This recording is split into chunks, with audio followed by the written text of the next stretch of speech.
वंदे मातरम बच्चों।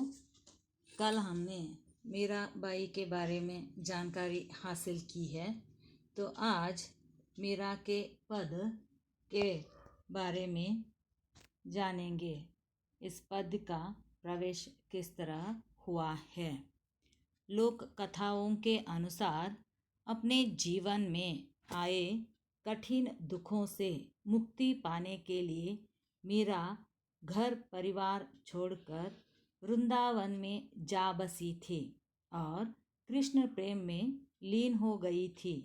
इनकी रचनाओं में इनके आराध्य यानी श्री कृष्ण कहीं निर्गुण निराकार ब्रह्मा अर्थात जिसका कोई रूप आकार न हो ऐसे प्रभु, कहीं सगुण साकार गोपी वल्लभ श्री कृष्ण और कहीं निर्मोही हृदयसी जोगी अर्थात जिसे किसी की परवाह नहीं ऐसे संत के रूप में दिखाई देते हैं। प्रस्तुत पाठ में संकलित दोनों पद मीरा के इन्हीं आराध्य अर्थात श्री कृष्ण को समर्पित हैं। मीरा अपने प्रभु की झूठी प्रशंसा भी करती है, प्यार भी करती है और अवसर आने पर डांटने से भी नहीं डरती। श्री कृष्ण की शक्तियों व सामर्थ्य का गुणगान भी करती हैं और उनको उनके कर्तव्य भी याद दिलाती है। तो पहला पद है, हरि आप हरो जन री भीर, द्रौपदी री लाज राखी, आप बढ़ायो चीर, भगत कारण रूप नरहरि, धरयो आप शरीर, बूढ़ तो गजराज राध्यो, काटी कुज्जर पीर, दासी मीरा लाल गिरिधर हरो मारी भीर। यानी हरि आप हरो जन री भीर, द्रौपदी री लाज राखी, आप बढ़ायो चीर। हरि यानी श्री कृष्ण, जन यानी भक्त, भीर दुख दर्द, लाज यानी इज्जत, चीर साड़ी कपड़ा, भगत कारण रूप नरहरि, धरयो आप शरीर, बूढ़ तो गजराज राख्यो, काटी कुज्जर पीर।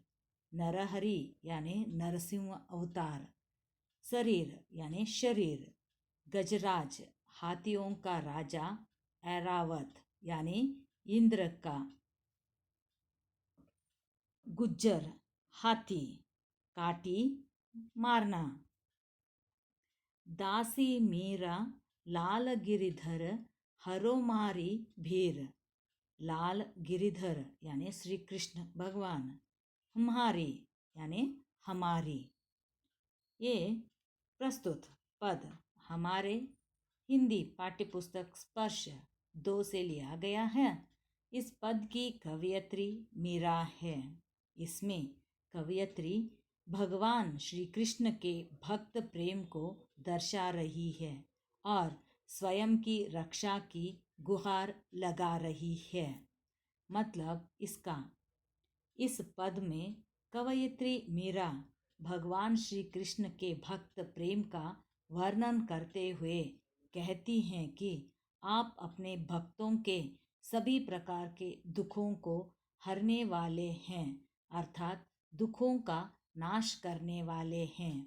मीरा उदाहरण देते हुए कहती है कि जिस तरह आपने द्रौपदी की इज्जत को बचाया और साड़ी के कपड़े को बढ़ाते चले गए, जब महाभारत में या पांडव और कौरवों के बीच द्रुत कीड़ा हो रही थी, तब दुशासन ने द्रौपदी का वस्त्र हरण करने की कोशिश की।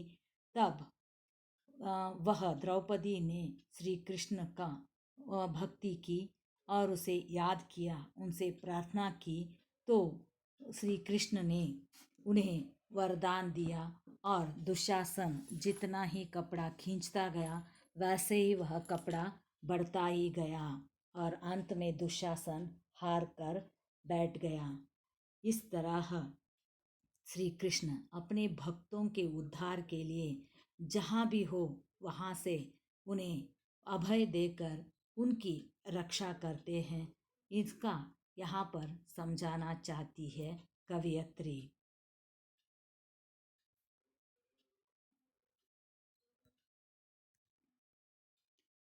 इसके साथ यह भी कहती हैं कि नरसिंह अवतार धारण करके उन्होंने अपने भक्त का उद्धार किया था और बूढ़े ऐरावत को बचाने के लिए हाथी का रूप धारण करके उन्होंने उसको बचाने की कोशिश की थी। इन सब बातों से मीरा यहाँ पर कहना चाहती है कि कृष्ण अपने भक्तों का उद्धार किस तरह करते थे। और दूसरा पद है, श्याम माने चाकर राखो जी, गिरिधारी लाल माने जाकर राखो जी। चाकर रसैयों बाग लगायूं, नित ऊट दर्शन पास्यूं। बिंदावन री कुंज गली में गोविंद लीला गास्यूं। चाकरी में दर्शन पास्यूं, सुमरन पास्यूं खर्ची। भाव भगति जागिरी पास्यूं, तीनों बाता सरसी। मोर मुगट पीताम्बर सोहे, गल वैजयंती माला। बिंदावन में धेनु चरावे, मोहन मुरली वाला। ऊंचा ऊंचा महल बनावा, बीच बीच राखूं बारी। सावरिया रा दर्शन पासूं, पहर कुसुम्बी साड़ी। आधी रात प्रभु दर्शन, दीजो जमुना जी रे तीरा। मीरा रा प्रभु गिरिधर नागर, हिवड़ो घनो अधीरा। श्याम माने चाकर राखो जी, गिरिधारी लाल म्याने चाकर राखो जी। श्याम यानी श्री कृष्ण, चाकर यानी नौकर, माने यानी मुझे। चाकर रहस्यूं बाग लगास्यूं, नित उठ दर्शन पास्यूं। बिंद्रावन की कुंज गली में गोविंद लीला गास्यूं। रहस्यों यानी रहकर, नित हमेशा, दर्शन यानी भगवान का दर्शन। बिंद्रावन यानी वृंदावन, कुंज यानी संकरी। चाकरी में दर्शन पासूं, सुमरन पासूं खर्ची। भाव भगति जागिरी पास्यूं, तीनों बातां सरसी। सुमरन यानी याद, सरसी फायदा, जागीरी जागीर या साम्राज्य। मोर मुगट पीताम्बर सोहे, गल वैजयंती माला। बिंदवावन में धेनु चरावे, मोहन मुरली वाला। पीताम्बर यानी पीले वस्त्र धारण करने वाला यानी श्री कृष्ण। धेनु यानी गाय। ऊंचा ऊंचा महल बनावा, बीच बीच राखूं बारी। सावरिया रा दर्शन पासूं, पहर कुसुम्बी साड़ी।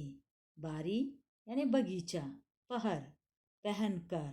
सावरिया यानी कृष्ण के प्यार में राधा यहाँ पर मीरा अपने को सजाकर उसके सामने आना चाहती है। आधी रात प्रभु दर्शन दीजो, जमुना जी रे धीरा। मीरा रा प्रभु गिरिधर नागर, हिवड़ो घनो अधीरा। तीरा यानी नदी का किनारा, हिवड़ो यानी हृदय, घनो बहुत, घना जैसे हम कहते हैं तो बहुत, अधीरा यानी व्याकुल होना। ये प्रसंग है कि इस पद की कवयित्री मीरा यहाँ पर कहना चाहती है कि श्री कृष्ण के प्रति अपने प्रेम का वर्णन कर रही है और श्री कृष्ण के दर्शन के लिए वह कितनी व्याकुल है यह दर्शा रही है। इस पद में कवयित्री मीरा श्री कृष्ण के प्रति अपनी भक्ति भावना को उजागर करते हुए कहती हैं कि हे श्री कृष्ण, मुझे अपना नौकर बनाकर रखो। अर्थात मीरा किसी भी तरह श्री कृष्ण के नज़दीक रहना चाहती है, फिर चाहे नौकर बनकर ही क्यों न रहना पड़े। मीरा कहती हैं कि नौकर बनकर मैं बगीचा लगाऊंगी ताकि सुबह उठकर रोज आपके दर्शन पा सकूं। मीरा कहती हैं कि वृंदावन की संकरी गलियों में मैं अपने स्वामी की लीलाओं का बखान करूंगी। मीरा का मानना है कि नौकर बनकर उन्हें 3 फायदे होंगे। पहला, उन्हें हमेशा कृष्ण के दर्शन प्राप्त होंगे। दूसरा, उन्हें अपने प्रिय की याद नहीं सताएगी। और तीसरा, उनकी भाव भक्ति का साम्राज्य बढ़ता ही जाएगा। श्री कृष्ण रूप का बखान करते हुए कहती है कि उन्होंने पीले वस्त्र धारण किए हुए हैं, सर पर मोर के पंखों का मुकुट विराजमान है और गले में वैजंती फूल की माला को धारण किया हुआ है। वृंदावन में गाय चराते हुए जब वह मोहन मुरली बजाता है तो सबका मन मोह लेता है। फिर मीरा कहती है कि मैं बगीचों के बीच ही ऊंचे ऊंचे महल बनाऊंगी और कुसुम्बी साड़ी पहनकर अपने प्रिय के दर्शन करूंगी। अर्थात श्री कृष्ण के दर्शन के लिए साज श्रृंगार करूंगी। मीरा कहती हैं कि हे मेरे प्रभु गिरिधर स्वामी, मेरा मन आपके दर्शन के लिए इतना बेचैन है कि वह सुबह का इंतज़ार नहीं कर सकता। मीरा चाहती है कि श्री कृष्ण आधी रात को ही जमुना नदी के किनारे उसे दर्शन दे दें।